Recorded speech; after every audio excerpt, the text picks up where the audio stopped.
Welcome. In this video I'm going to show you how you can enable or disable notifications and the voice guidance, and also how to change language of the voice guidance on the Sony earbuds.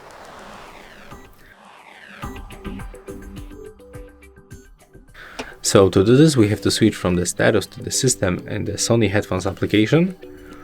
Next, when we are right here, we have to just simply scroll down until we find the notification and the voice guidance, and here we can simply turn it on and turn it off.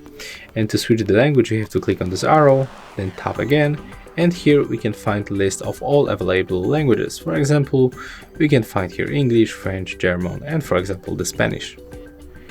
So if you want to make change, just pick your language and then click OK. And that's all for this video. Hope you like it. Remember to leave a like, comment and subscribe to our channel.